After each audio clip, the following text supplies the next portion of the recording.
Welcome back to Fox 5 Amplified at the table with Joe Vigil. And if you've been watching Fox 5 for a while, which I know you are, you know that Joe's been following and done a lot of stories with Honor Flight, the wonderful folks that take veterans back to Washington, D.C. to look at the memorials there. Maybe they would otherwise not get there to see them on their own.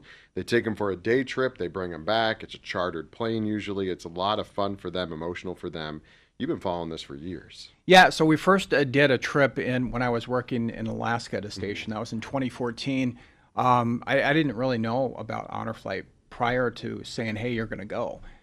So I got schooled on it quick, and it's quite the trip. I mean, they, again, go all the way to D.C. That's a long trip when you're in Alaska. You stop in Portland and then go all the way across the country. So it's actually 3 days as opposed to one here. Oh, wow. Yeah, and so so the veterans, they get to D.C., they tour their war memorials in the D.C. area. You go to World War II, Vietnam, Korea, women's Vietnam, I mean, in different spots, different stops, and it certainly can be very emotional. They focus on some of the older folks, so we're probably not seeing veterans from like the first Iraq wars in like the 90s. This is mostly not yet, but that will come. Yeah, that will come. And so the story that we did, I believe, a few weeks ago, was this. So another flight is coming up here in April that actually Fox 5 will be going on as well, and they're looking for World War II veterans. And the idea is that these men and women are getting old, very old, and they got to get them on these flights, before they pass on, unfortunately. And that's the story we did. And we said, hey, if you're World War II and you're in Southern Nevada and you're watching this, call Honor Flight and they'll try to get you on the April flight. Unfortunately, there weren't any takers this time. Story we did it on air. Of course, that goes online. Yeah. And not one World War II veteran. We're talking about people signed in the up. 90s, most likely. Yeah, I mean, late 90s. Exactly. I mean, even some of the people who lied about their age just to get in to fight at 16 are mid to upper 90s, and many in their hundreds. And this is kind of a sad number that I talked about in my story. And why it's important to get these men and women on. So the National World War II Museum, this is in New Orleans, and this is information I got from them, that just over 45,000 World War II veterans remained alive as of 2025. Wow. 45,000. I mean, that's just not a lot out of 16 million or so who served there. And again, they're in their mid to upper 90s, 100. So can they travel? That's the big question is, they hear, sometimes they talk with people and not just World War II veterans, but Korea and Vietnam. And when they interview them, then they have to find out, how capable they are of traveling. So they go through all of that. But again, we tried to put the call out for World War II and say, hey, call them. Here's the number. Here's how you get a hold of them. And there were just no takers. So the April flight will go off without any World War II veterans. And this is significant for this reason. So the World War II memorial is basically where all of the Honor Flight started. So it was initiated by a physician assistant and a retired Air Force captain in Ohio. And he had patients, veterans, and make a long story short, he said to one of his veterans that he treated, hey, I'd like to fly you to D.C., at my expense on my plane, and get you to go see the World War II memorial, your memorial. And the veteran accepted and said, I would probably have no other way to go. So he said, yes, I'll go. And then that's basically how Honor Flight started. So now there's more than 100 chapters, nonprofit chapters around the country, and they're all taking these men and women, who maybe stayed stateside and did some clerical work to the people, on the front lines who, fought, and, many who died and many who were injured. Yeah, and if you're not familiar with Honor Flight, like you mentioned, depending on where you are in the country, but for most of the time, it's a one-day thing. They'll fly from the Midwest or here in the West Coast. They'll go to D.C. They'll spend the whole day there. They move them around by buses. They get usually a motorcade, and they get an escort from places, and then They get back on the plane and they come back. So it obviously saves some money. There's not the hotels. And obviously, as we mentioned, some of these folks are older, and that's a lot to be Right. going in and out. And at least they can get home and stay in their own bed.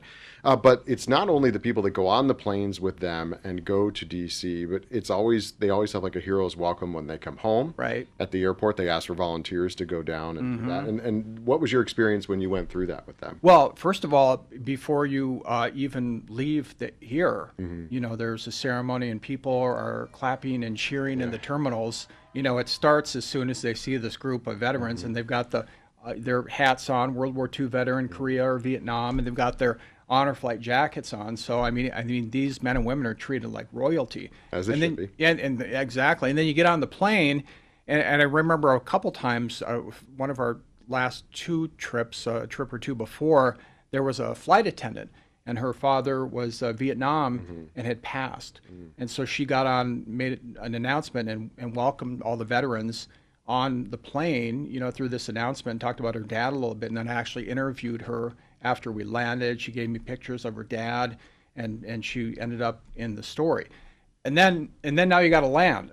So then when you land and usually we go into Baltimore, but I've also landed at Reagan National, where they have a nice water cannon display, you know, for veterans as they're coming in.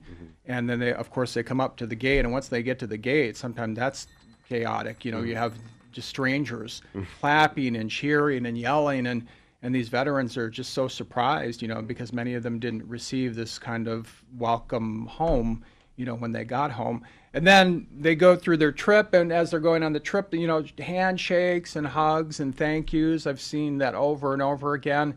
And then you get back on the plane, and they read letters and cards from people back home and kids, which makes many of them tear up. And then you finally land to this gigantic ceremony at a home of just, you know, hundreds of people, you know, just again clapping and cheering the whole time. It's a special experience for you. I think I was mentioning this to you. I flew back from D.C. in April of 2025 after the Correspondents' Dinner, and I was flying from there to Milwaukee and from DCA out, and it was a Southwest plane. But I think they told me there were only 11 of us on the plane that weren't part of the honor flight. So, you know, they say when they get on, hey, you're not going to be able to sleep on this plane because we're going to be talking, reading letters. They're playing games with the beach balls and doing different things. And but it was, and we got to Milwaukee Airport and got the water cannon salute that we went through. So it was just interesting to be part of that with them. They certainly deserve it. And as you mentioned, some of them came back to, you know, less fanfare after they were in service. And then I remember the soundbite from your story where the guy says, oh, all this for little old me, you know, like why are all these people giving, you know, but it's the service to the country that they all did. Yeah, you know who that was? That was Daniel Chavez. He's World War II veteran. He went on the 2024 flight with us. That's funny you mentioned that. That's what he said. As we approached the World War II memorial, of course, a lot of clapping and cheering, and some of his family was there, and that's what he said. He goes, you know, to see this many people and all them applauding for little old me, you know, and that's kind of what it's about, is to making sure they're recognized and, you know, get that good feeling. It's not easy for some of these memorials. It's very difficult for some of these people, especially the Vietnam Wall, All the names. where you see, you know, 58,000 plus names up there, and you know, People they knew. people think, I mean, there you look in the wall and there's your buddy who served with you, who died, but you lived, and it's very difficult for a lot of these people. Just to be clear, they were looking for World War II veterans. Obviously, that's the farthest back that they expect to obviously find anybody living. But they're still going to do the trip, right? It's just going to be more for the other wars. Yeah, so it's Vietnam, Korea are now the wars that basically that they take at this point. And you know, I've said this before, but sadly, I mean, with World War II, I mean, there's going to come a point here in the next several years where you're only going to be able to read about them in the history books, and that's sad, and it's hard to think about, but it's true. And then you know, Vietnam, Korea come, and you know, and at some point, Persian Gulf, Iraq, Middle East will be involved in this too. They have to have, I don't know, are there memorials yet? I'm not sure. Certainly not for the most recent Iraq conflict. I haven't in seen any 2003, Gulf but War. 1991 Gulf Yeah. War, that there's probably something there. I hope there's something certainly in the Yeah, works. Yeah. for those. So they'll take them back for And that. Middle East, Afghanistan, Iraq, everybody, after 1991. Of course, So that if happened. people are listening to this and either A, they have somebody that fits the bill here to go, or they want to get involved, do they just reach out to the Honor Flight organization locally? Is there one just for Las Vegas or Nevada? Yeah, we have Southern Honor Flight Southern Nevada is ours. Unfortunately, now the deadline has passed for the April trip for World War II veterans. So it's too late to get them on now because they have all the planning they have to do. But and unfortunately, there's this huge waiting list that happened because we've covered it so much, and a lot of people now want to get involved. I think the last waiting list I heard was 400 people. And they can take, I think they're only taking 35 each year. on each trip. For each trip. So, and so usually what they, they go by a couple different things. They, how long has the person been waiting to go and how old are they and their capability of going is something that they do. Now, there is something new that, well, I shouldn't say it's new, but, we found out about this a couple of months ago. They're doing some virtual tours. okay. I don't know if we've talked about that. Maybe we did, but they have some goggles that you wear, and they do a few minutes of the memorials And so they out can in go see DC. it. So they can kind of see it, and they usually do this. They try to get a group and do a goggles to the few of these men and women. Not quite like what you see out there, but yeah, again, these are people who are finding it very difficult to travel. But it's just another way that Honor Flight is. Tries to help these men and women. But yeah, Honor Flight Southern Nevada, you can just reach out. They're on Facebook. You can call them and, again, just talk to them. Even for folks that might want to show up at the airport Yeah. when they get there, Yeah. give them a hero's welcome. Yeah, I mean, that's such a big part of it. And then, of course, they're the guardians, so they go with one person. Sure. So each veteran has a guardian they go with. And they pay for, excuse me, their own expenses, but they're there the whole way. They take the trip too, from start to finish, and they really get to know one person, and they're with them through the whole thing, and can talk to them about anything. Maybe the veteran might have some difficulties at a memorial. They've got somebody right there to speak with.